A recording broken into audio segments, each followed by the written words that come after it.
Luiz Arce, ex-ministro da Fazenda do governo Evo Morales ali na Bolívia, foi eleito o atual presidente. Claro, isso segundo as pesquisas de boca de urna. Se bem que a Janine Yanha já reconheceu, o Carlos Mesa também já reconheceu, então é muito provável que ele efetivamente seja o novo governante. O Luiz Arce, que comandou a Bolívia num período de 2006 até meados de 2017, num período em que a Bolívia cresceu cerca de 5% ao ano.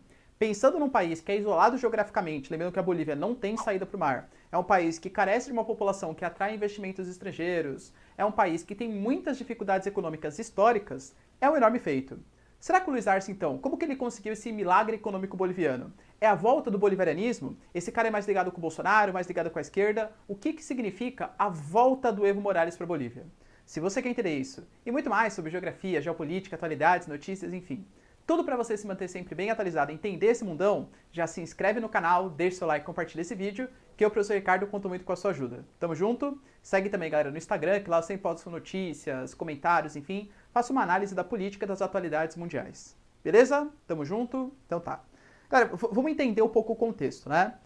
A década de 90 na América Latina foi uma década neoliberal, uma década de corte de gastos públicos, consenso de Washington, privatizações, abertura do mercado econômico, vinda de empresas estrangeiras e falência de algumas empresas nacionais. E se por um lado esse neoliberalismo, esse liberalismo maior, essa abertura econômica, promoveu uma modernização econômica, pelo outro, trouxe uma série de problemas sociais. Aumento do desemprego, aumento da desigualdade social, corte de gastos públicos, que é complicado falar em países tão subdesenvolvidos como os países da América Latina.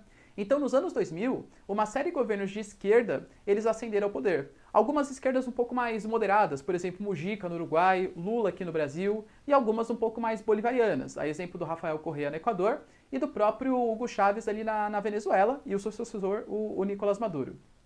O Evo Morales, ele foi um pouco diferente. O Evo Morales ascendeu na Bolívia em 2006 e a Bolívia, além de ser um país pobre, um país que tem uma grande desigualdade social, existe uma desigualdade racial na Bolívia. Sim, a Bolívia é um país que tem a grande parte da população de descendência indígena, mas esses indígenas nunca conseguiram ascender ao poder.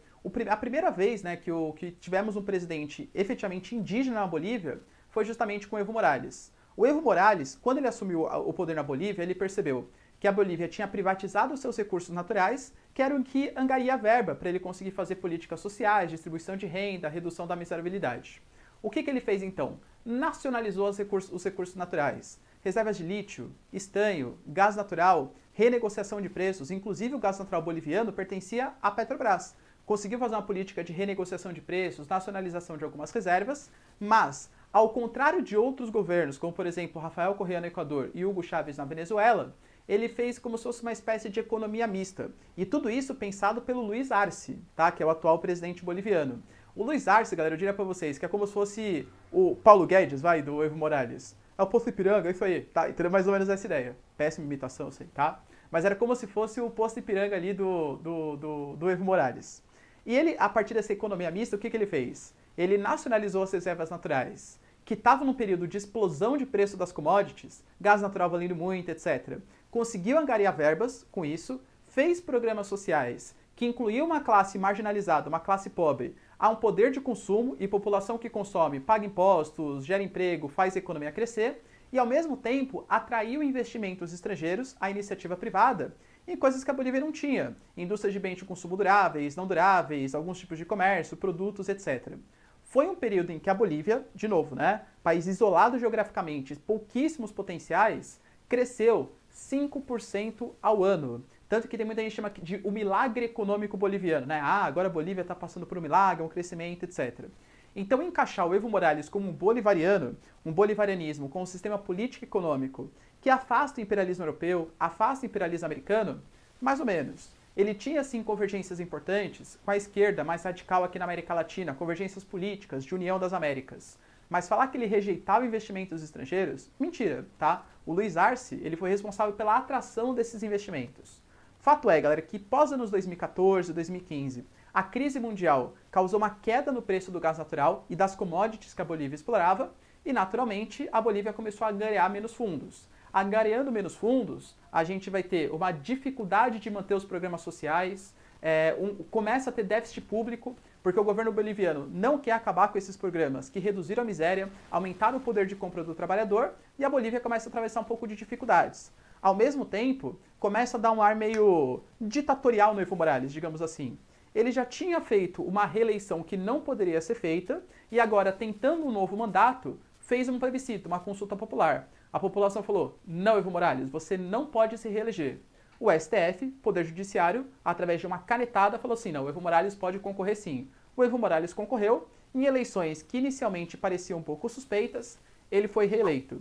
Fato é, galera, que governadores que apoiavam o Evo Morales começaram a ter suas casas atacadas, a irmã do Evo Morales foi atacada também na Bolívia, o Evo Morales resolveu renunciar. Muita gente chamou isso de golpe. Talvez, galera, a gente possa fazer uma análise um pouco mais fria. O Evo Morales não deveria ter tentado a sua reeleição, tá? Passando por cima da Constituição com apelo no Judiciário. Mas, ao mesmo tempo, o que foi feito contra o Evo Morales foi uma pressão dos setores mais conservadores, inclusive do setor militar, que chegou a ameaçar o Evo Morales, mandando ele sair do país. E ele saiu fugido, foragido da Bolívia, tá? Então, foi um golpe, talvez em cima de um outro golpe. Percebe que complexidade geopolítica que a gente tem nessa tomada política? E setores conservadores, cara invadindo, galera, o setor do governo do boliviano com a Bíblia, umas coisas assim, lamentáveis. A Jeanine Áñez, que concorreu à presidência, foi quem assumiu inteiramente o governo com uma política muito mais conservadora.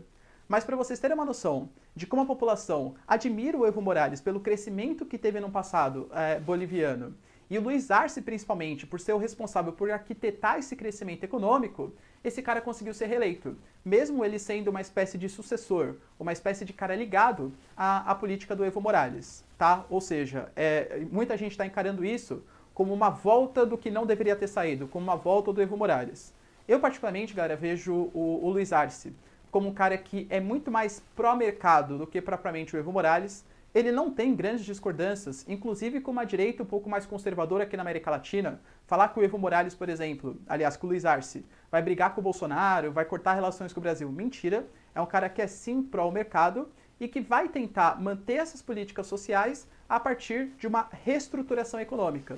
Por exemplo, uma das suas primeiras medidas já anunciadas é a tentativa de prorrogar a dívida da Bolívia em 2 anos, ou seja, fazer acordo com uma série de instituições internacionais de não pagar a dívida boliviana durante 2 anos, para utilizar esse dinheiro boliviano para reestruturar a economia, fazer um ajuste fiscal, promover um crescimento econômico e aí só depois começar a pagar suas contas.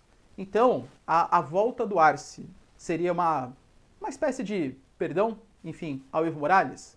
O que vocês pensam, galera? Vocês acham que foi golpe contra o Evo Morales? Ou quem deu efetivamente o golpe foi o Evo Morales? O que esperar desse novo governo boliviano? Se vocês curtiram o vídeo, ó, já deixa o like, se inscreve no canal. E é isso aí, galera. Beijos, abraços e tchau. Até mais.